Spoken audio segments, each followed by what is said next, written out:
La idea de hoy es hablar un poco de la luxación occipitoatloidea o disociación craneocervical, como también se conoce. Listo, mi nombre es Cristian Ramírez, residente de segundo año de neurocirugía de la Universidad de Antioquia. Entonces, lo que quiero que revisemos hoy es un poquito de la introducción de esa entidad traumática, revisar los aspectos anatómicos y de allí sacar algo de conceptos biomecánicos para ayudar a entender esa patología. De ahí vamos a mirar el diagnóstico y cuáles son los criterios radiográficos y esas herramientas que yo tengo para hacer el diagnóstico y que no se me vaya a pasar por alto esta lesión, hacer la clasificación y el tratamiento. Entonces, a modo de introducción, sabemos entonces que la unión craneocervical es el segmento más móvil de la columna, por lo que va a estar implicado allí, después de patologías traumáticas, gran pérdida funcional y altas tasas de discapacidad en los pacientes. Hay estructuras adyacentes vitales muy importantes como el bulbo raquídeo, la médula, las arterias vertebrales. Es por esto que lesiones a este nivel se asocian a una morbilidad tan alta y a una mortalidad también importante en la escena del accidente. Es una estructura y un segmento que la estabilidad va a estar dada por una arquitectura ósea y ligamentaria muy compleja, que ahorita la vamos a revisar bien. Y las lesiones que se pueden dar a este nivel pueden pasar de lesiones asintomáticas que pasan desapercibidas o, en la mayoría de los casos, lesiones fatales. Entonces, ¿cómo vamos a definir para empezar? Entonces, ¿cómo se define luxación occipitocervical? Y es la disrupción parcial o completa de los ligamentos de la unión occipitocervical. Como vimos ahorita, entonces esto va a estar ligado a una alta tasa de mortalidad y una discapacidad permanente con unos malos desenlaces neurológicos si no se actúa a tiempo, dados las estructuras tan elocuentes, tan importantes y vitales que tenemos adyacente allí, como el centro respiratorio, el centro de control cardiovascular, pares bajos, que ahorita vamos a ver. Entonces, en la epidemiología vamos a ver que, aunque es una lesión, aunque es una entidad que es rara, no es tan despreciable. ¿Por qué? Porque es una lesión potencialmente muy fatal. Miren que el 6 al 8% de las fatalidades en accidentes, o sea, más o menos un 10% de las personas que se mueren en un accidente es explicado por una luxación occipitocervical, hasta el 30% de las lesiones cervicales fatales, o sea, sabemos que las lesiones cervicales de entrada están relacionadas con una alta tasa de mortalidad, y miren que hasta el 30% es explicado por una luxación occipitocervical, obviamente relacionado con accidentes de alta velocidad, de alta cinemática, caídas de altura, peatones, ¿sí? ¿Cierto? Porque son los que más sufren en un accidente, y es una causa de muerte inmediatamente.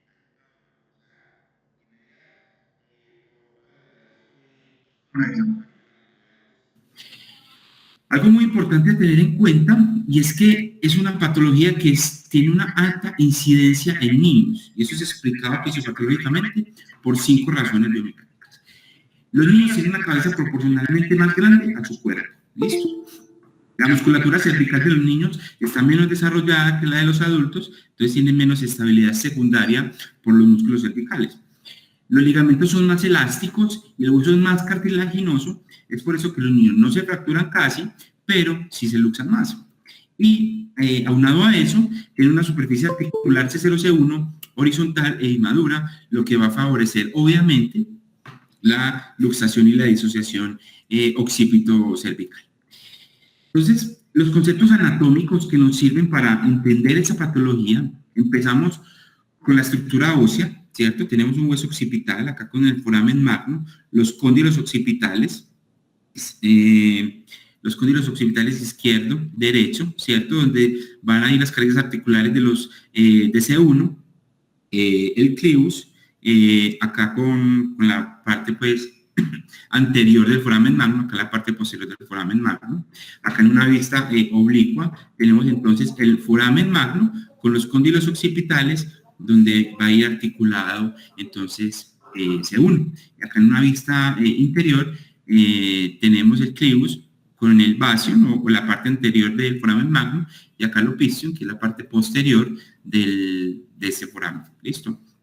Entonces, las estructuras ligamentarias importantes que yo tengo en la unión craniocervical son estas. Acá tenemos el clivus, lo que les había mostrado ahorita, la parte anterior del foramen magnum, los cóndilos occipitales que se van a articular con C1. Acá tenemos las carillas articulares de C1 con los cóndilos. Acá tenemos el cuerpo de C2, que adelante va a estar la apófisis odontoides y va a tener varias estructuras acá ligamentarias para estabilizar. Uno de los principales es este, que es el ligamento cruciforme. El ligamento cruciforme tiene una banda transversa y una banda longitudinal, una ascendente y una descendente, que van a dar esa estabilidad en el eje sagital a la odontoides. Y estos ligamentos alares, el derecho y el izquierdo, que se encargan pues de una estabilidad rotacional y lateral de la odontoides. ¿Listo? Esto va a ser muy importante ahorita en la biomecánica de la luxación occipitocervical. Vemos acá lo mismo, pero acá vemos otra estructura muy importante. Sabemos que en la parte posterior de los cuerpos vertebrales asciende el ligamento longitudinal posterior, pero que acá en la unión cráneo-cervical, ese ligamento longitudinal posterior se convierte en lo que conocemos como la membrana tectoria. Y ahorita vamos a ver que es uno de los principales mecanismos de estabilización de la unión cráneo-cervical. Acá en una vista sagital vemos entonces la odontoides, vemos este ligamento que es el ligamento apical, que también me da una estabilidad acá en el eje longitudinal. Vemos cómo el ligamento longitudinal posterior sube y se convierte acá en la unión cráneo-cervical en la membrana tectoria. Acá el ligamento cruciforme con su parte transversa. De forma secundaria, sabemos que la unión cráneo-cervical también le ayudan en su estabilización los elementos posteriores, el ligamento amarillo y los ligamentos inter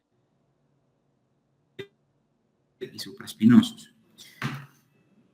Se van a articular una partecita en las masas laterales de C1, pero esos ligamentos alares, la mayor inserción van a estar en los cóndilos. Entonces miren que me da esta estabilidad de la odontoides en rotación y lateral. ¿Listo?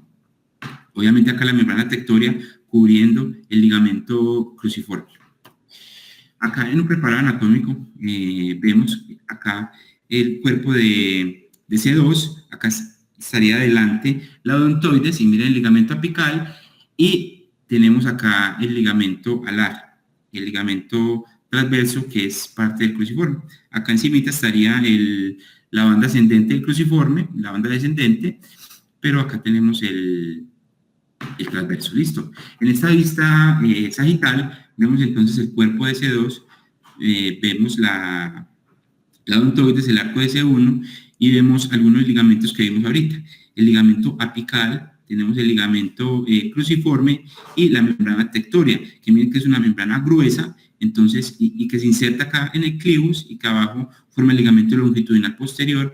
Entonces, miren más o menos cómo se forma esta estabilidad ligamentaria en este segmento. Los ligamentos alares, los cóndilos occipitales donde se insertan, ¿cierto? Que le va a dar estabilidad pues a esta unión acá de la unión cráneo-cervical con el axis. ¿Listo? Esta imagen se las traigo para tenerlo en cuenta más que todo ahorita al final que vemos del tratamiento. Y es que debemos tener en cuenta todas las relaciones anatómicas y las estructuras que hay adyacentes a diagnósticas que me van a ayudar.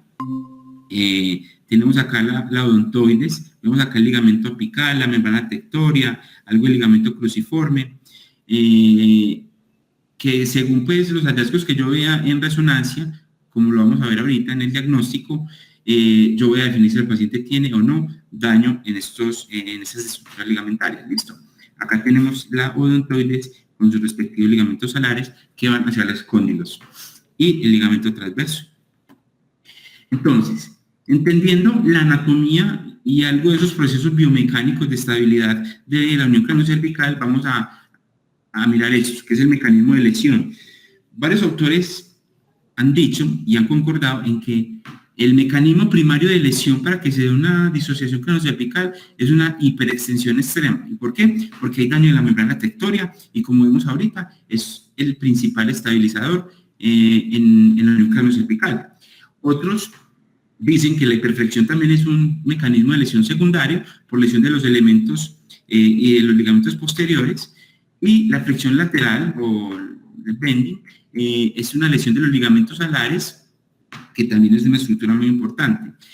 ¿Y esto de dónde salió? Y es que este autor, Carlo de la Barba, hace muchos años hizo este estudio y dijo, en cadáveres, ¿cierto?, lesionando o dañando, el mismo cortando algunos de los ligamentos, y se dio cuenta que al cortar esos ligamentos, ¿cuáles son los principales que me dan la estabilidad acá en la unión isquiocervical? ¿Qué se dio cuenta? Que la membrana pectoral, los ligamentos alares y la cápsula articular C1 y C2 son los principales determinantes de la estabilidad de la unión craneocervical. Entonces, para que exista una verdadera luxación C0, C1, una disociación occipito-cervical, se requiere una lesión de estas tres estructuras. ¿Listo?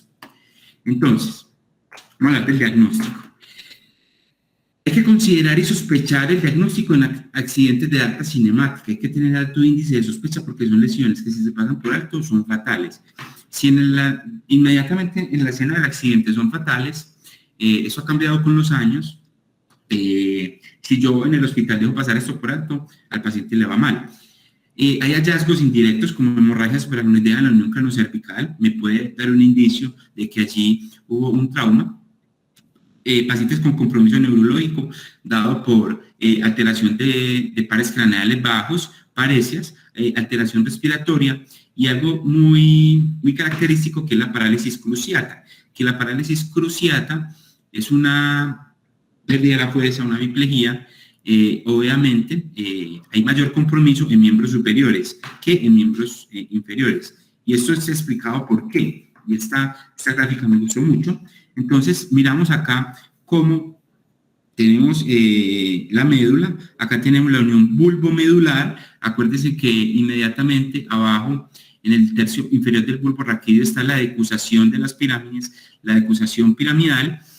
Entonces miren que las fibras que van hacia las extremidades superiores van mediales y las fibras que van hacia las extremidades inferiores van laterales. Y acá viene entonces lo que, si te tengo una lesión a este nivel, va a haber mayor compromiso de las extremidades superiores con respecto a las inferiores. Pero entonces se preguntará, la parálisis cruciata, ¿en qué se diferencia? Por ejemplo, de un síndrome centromedular que se presenta con las mismas características motoras.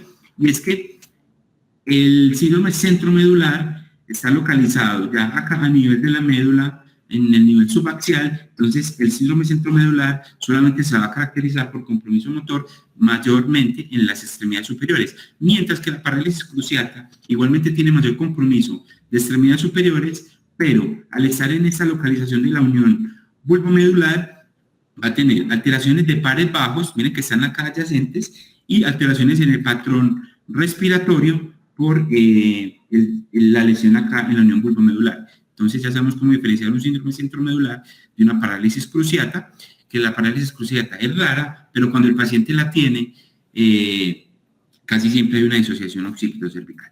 Entonces, tengo unos criterios radiográficos que me ayudan también a definir y a sospechar que el paciente tenga una disociación occipito-cervical. Tenemos el método de Woolley, que es un intervalo entre el bastion, o sea, la punta acá de la parte anterior del foramen magno, con la odontoides, y ese índice, si está mayor de 10 milímetros, hay un indicio de luxación occipito-cervical. Luego tenemos la relación de Powers, o el índice de Powers, que es coger una línea entre el bastion y el arco posterior de C1 y el opicio, que es la parte posterior del foramen magno, y el arco anterior de C1. Hago la relación, hago la división, y si eso es mayor de 1, es indicativo de que el paciente tenga una luxación occipito-cervical. Este es más viejo, el método de Dublin no se utiliza casi porque poca sensibilidad, pero es coger el borde posterior de la mandíbula, trazar una línea entre el borde posterior de la mandíbula y el arco anterior de C1. Si es mayor de 13 es indicativo de luxación, y el borde posterior de la mandíbula a la odontoides, si es mayor de 20, también es indicativo de luxación occipito-cervical. Entonces, también existe que es la línea X, cojo una línea desde el basion, acá, hasta la unión espinolaminar de C2, y esa línea debe intersecar la odontoides, o la parte pues acá de C2, y una desde el opistion hacia la esquina posterior inferior del cuerpo de C2, acá la tenemos, y esta línea debe intersecar a C1. Acá vemos, por ejemplo, como esta línea desde el basion hacia la unión espinolaminar, miren que no interseca la odontoides, entonces es indicativo de que hay una luxación occipitocervical. El método de Son es una relación, cojo la distancia interespinosa de C1, C2 y de C2, C3, hago la división y si eso me da más de 2.5, es muy indicativo de que hay una luxación occipitocervical. La línea de Harris, que es coger una línea paralela acá en el cuerpo, en la línea posterior del cuerpo de C2 y medir la distancia que hay hasta el basion. Ese es el índice basion axis. Listo. Si esto está corrido hacia posterior más de 12 milímetros, es indicativo de luxación occipitocervical. O lo que es más raro, una luxación hacia anterior, si está tirado hacia anterior esta línea, más de 4 milímetros, es indicativo de luxación occipitocervical. La línea de Wagenheim es una línea paralela desde el clivus, debe intersecar el tercio posterior desde la mitad al tercio posterior de la odontoide. Listo. Si pasa por acá, es indicativo de luxación occipitocervical. O sea, si pasa muy acá, muy posterior. Y si pasa acá también muy anterior, también es indicativo de luxación. Entonces debe intersecar el tercio posterior. Listo. Este es el último, pero no menos importante. Este es el más importante y ya vamos a ver por qué. Y es el intervalo cóndilo C1. Acá tenemos basion, opistion, cóndilo occipital, esta es una vista sagital, esta es una vista coronal, acá tenemos la odontoides, C1, cóndilos, y este intervalo que tengo acá, esta distancia que tengo acá, va a ser muy importante medirla porque va a ser uno de los que más me va a dar indicio de que el paciente tenga una luxación occipitocervical. ¿Y cómo se hace? Voy a coger en una vista, lo recomiendan hacerlo más en la coronal, voy a coger en la coronal para poder tener el reparo de los dos lados, voy a tomar la distancia en 4 partes equidistantes. Mido acá, mido acá, mido acá y mido acá, igual al otro lado. Estas 4 medidas voy a sacar la media, o sea, sumo las 4 y divido entre 4, y eso me da una media, y lo mismo al otro lado. Listo. La media de acá, de este lado, la sumo con la media de este lado, y la divido por 2, y eso me da pues, la media total. Si esa relación es mayor de 4 en niños o mayor de 2 en adultos, indica que el paciente está luxado. ¿Sí? Entonces miremos cómo se hace. Mido la distancia que hay desde el cóndilo hacia 1, la mido en 4 partes, todas estas sumo y la divido por 4, eso me da una media. Igual al otro lado, sumo, divido por 4 y me da la media, y esas 2 a cada lado las sumo y las divido por 2 y eso me da una media global. Si es mayor de 4 en niños está luxado, si es mayor de 2 en adultos está luxado. ¿Eso dónde salió? En el 2016 salió este estudio en el Journal Neurosurgery que nos dijo entonces, miren la poca sensibilidad que tienen los que vimos primero, la relación de Powers, el Woolley, la relación basion-axis, el Son, el Wagenheim, la línea X, miren que tiene una sensibilidad muy pobre, con altas tasas de falsos negativos. ¿Y eso por qué es importante? Los falsos negativos, porque es que si yo dejo pasar una lesión, se me pasa por alto, es potencialmente fatal, como lo dijimos ahorita. Entonces se dieron cuenta que este índice cóndilo, este intervalo cóndilo C1, miren que tiene una sensibilidad hasta del 100% con una tasa de falsos negativos del 0%. Entonces se hace muy atractivo utilizarlo, y es el que más se utiliza actualmente por la tan baja tasa de falsos negativos. ¿Listo? Entonces, a modo de resumen de los criterios diagnósticos, un intervalo cóndilo C1 mayor de 4 en niños o mayor de 2 en adultos. La relación de Powell mayor de 1, la línea X que no intersecte los reparos anatómicos que vimos ahorita, el índice basion odontoides mayor de 10, el intervalo basion-axis mayor de 12, pero acuérdense entonces que esto poca sensibilidad, y el que más se utiliza es este. Listo. ¿Qué pasa cuando yo le hago todos esos criterios radiográficos y no encuentro alteración en alguno o me quedan dudas? Entonces, describen la tracción manual. Y es que cuando yo tengo el paciente en quirófano, en un ambiente controlado, yo lo tengo que tener sedado, intubado y con relajación muscular. Yo voy a hacer unas maniobras de flexión, extensión y distracción. ¿Listo? O sea, unas maniobras dinámicas. ¿Por qué eso? ¿Por qué? Porque en la escena del accidente puede que el paciente se haya luxado, pero puede que hubiese tenido una reducción espontánea, pero igualmente va a estar luxado, va a estar inestable. Entonces yo hago estas maniobras de provocación bajo visión fluoroscópica lateral y siempre con monitoreo. ¿Listo? Cuando yo hago esas maniobras, ¿qué voy a ir a buscar? Bueno, muy importante. ¿A quién le voy a hacer eso? Antes que todo, pacientes que tengan un intervalo cóndilo C1 de 2, o sea, como en el límite, o sea, que me queden dudas, o que tenga hallazgos en la resonancia que me sugieran daño ligamentario. Yo hago estas maniobras, entonces se sugiere inestabilidad cuando en flexión-extensión hay una subluxación entre C0 y C1 mayor de 2 o 3 milímetros, o si el intervalo atlanto-odontoideo es mayor de 4 milímetros. Esto salió de ese estudio por Carlos de la Barba en el 2006. Entonces miren, posterior a la maniobra de provocación, cómo aumenta este intervalo cóndilo C1. Entonces es positivo, indicaría cirugía. Y ahorita vamos a ver en el algoritmo diagnóstico cómo vamos a indicar la cirugía según estas maniobras. Resonancia magnética. Vamos a ver aumento de señal, más que todo en T2 y en STIR, en las articulaciones C0, C1 y C1, C2, en los ligamentos y en los tejidos blandos. O sea, lo que me indica una lesión, o sea, lo que me indica edema en esta parte. Considero resonancia en todos los pacientes que tengan un déficit neurológico instaurado con un estudio tomográfico que no descarte inestabilidad o una luxación. O sea, cuando hay dudas. Yo, por ejemplo, tengo un intervalo cóndilo C1, lo tengo en 2 milímetros, yo no puedo tomar una decisión con esto, me quedan dudas, entonces lo que yo hago es la resonancia. Dependiendo de la resonancia, miro si le hago un test de provocación, un test de distracción, para definir entonces si el paciente se beneficia de cirugía. ¿Listo? Y la resonancia magnética también me ayuda a mirar otras lesiones, como hematomas, hemorragia supraracnoidea, compresión, o si el paciente tiene una lesión medular. La clasificación, entonces, la hacemos con la clasificación de Trainellis, que es de 1986, que está basado en el desplazamiento del cóndilo sobre el látex.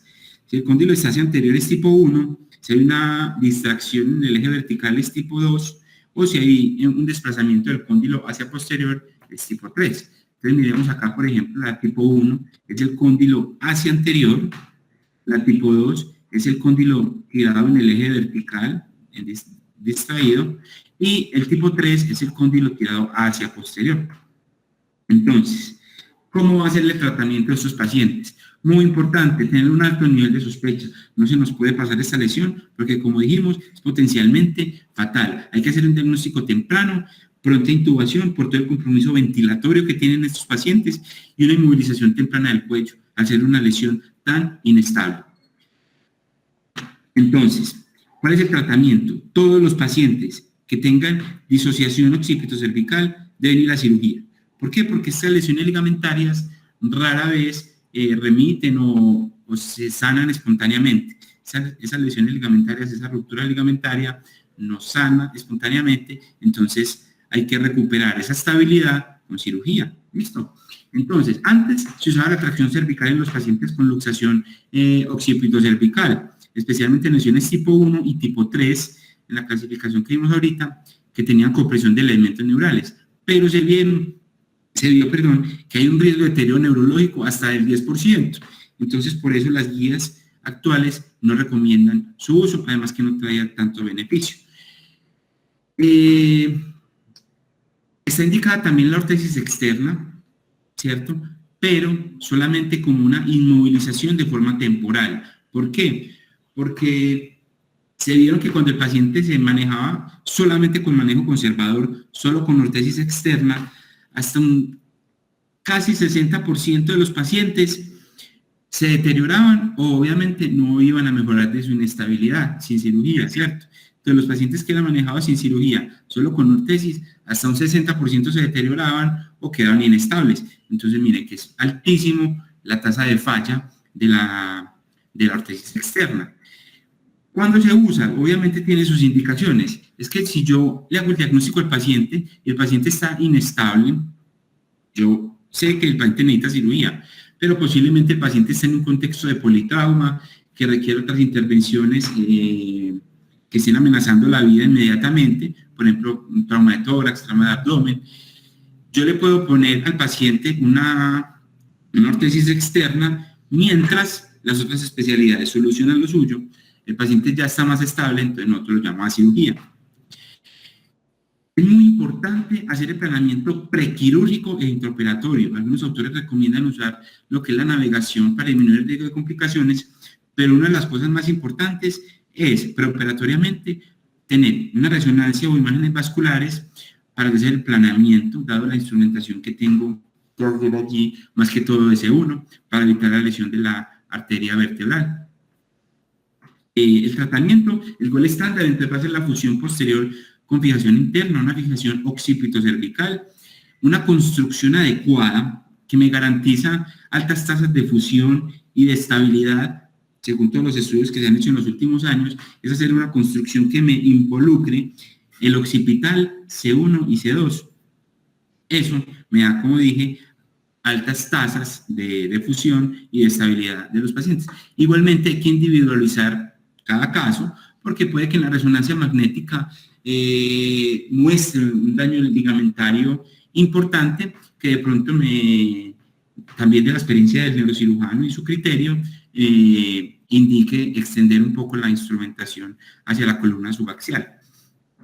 Entonces acá tenemos la placa occipital, la instrumentación, los tornillos en las masas laterales de C1, tener en cuenta pues el área de seguridad, 1.5 centímetros de la línea media.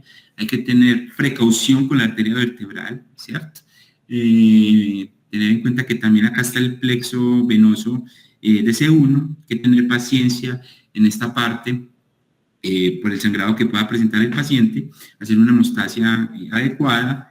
Los tornillos, la cementación de C2, podemos ir con tornillos pediculares, pero con pedículos que tengamos mayor de 4 milímetros. Digamos que en algunos niños no va a cumplir esto, entonces podemos poner tornillos a la par, son tornillos laminares.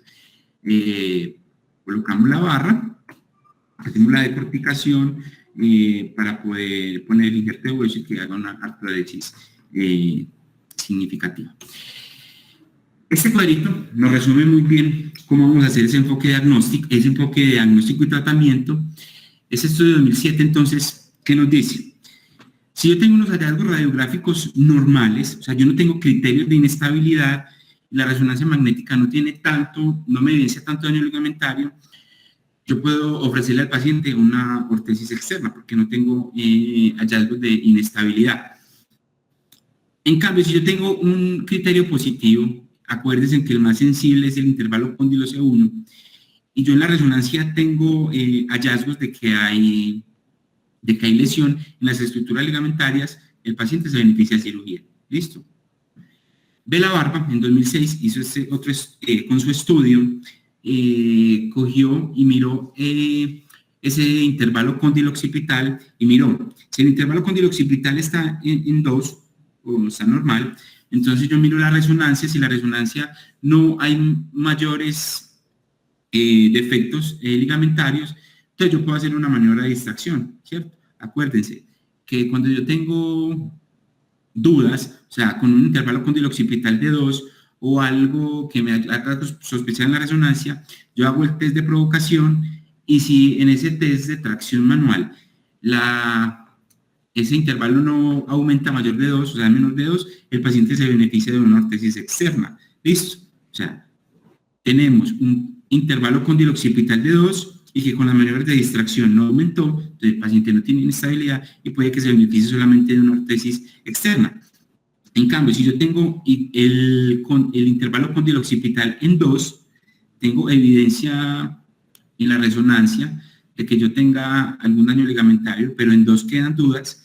Pero cuando yo hago la maniobra de distracción, si aumenta más de 2 milímetros, el paciente está inestable y se beneficia de fijación quirúrgica. Y si de entrada el paciente tiene un índice cóndilo occipital mayor de 2, con evidencia de la resonancia, yo no tengo que hacer test de provocación porque yo ya sé que el paciente está inestable y se va a beneficiar sí o sí de cirugía. ¿Listo? Entonces, para llevar a casa. La disociación o la luxación craneocervical o la luxación occipitotloidea es una entidad que no es común, pero sí es potencialmente fatal, por eso hay que tenerla en cuenta. Hay que tener en cuenta el enfoque inicial, el ABCDE, una intubación rápida al paciente con una inmovilización adecuada de la columna.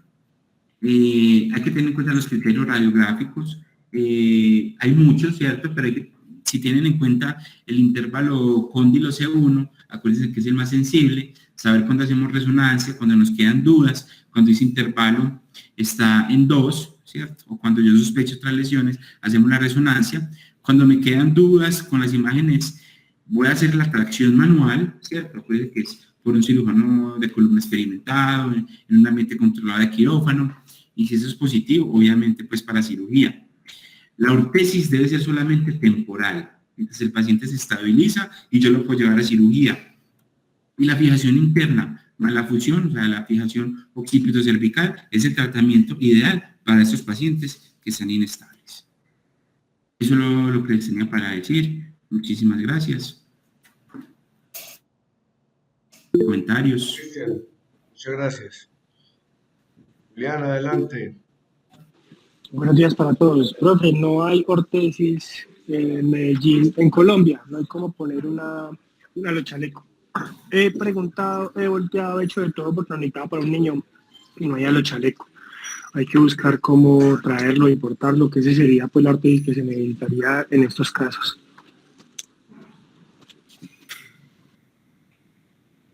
Julián, ¿has tenido casos de luxación occipitocervical?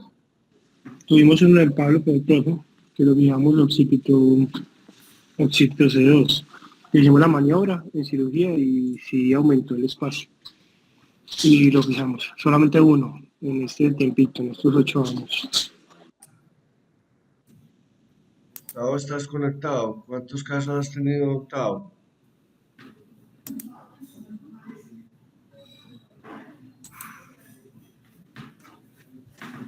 Felipe, adelante. Profe, Cristian, muy buena tu charla. Para como unos datos, imagínense que en el 2006 el doctor Belabarba cogió unos especímenes, unos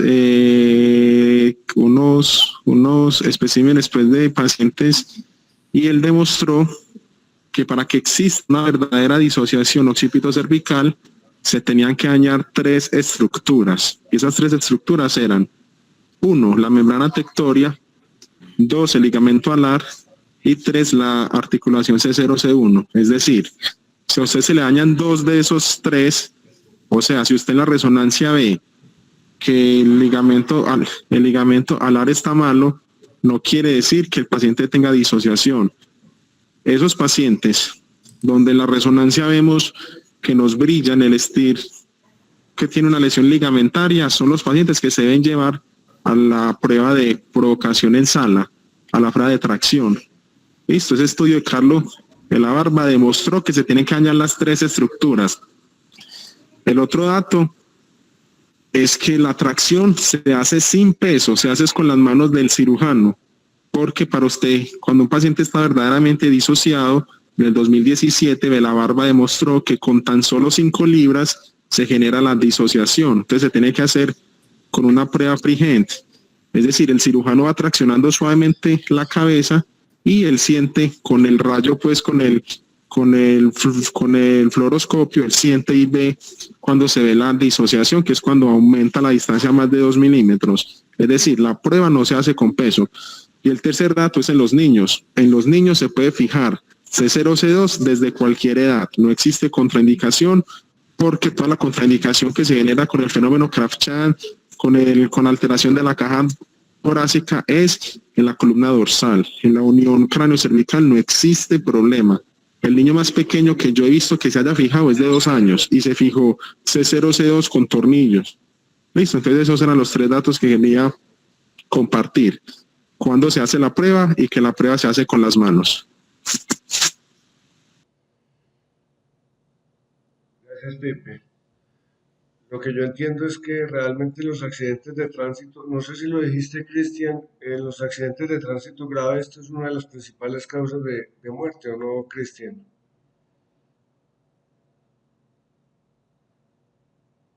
En alta cinemática, pues sabemos los estudios que se han hecho de la velocidad, más de 60 kilómetros por hora, pues, que indican en alta cinemática como que hubo un muerto en la escena del accidente, que hubo un eyectado del vehículo. Todo eso que me habla de alta cinemática en un accidente de tránsito es donde hay más incidencia de luxación. Ah, sí, es una de las principales causas de muerte, de muerte durante la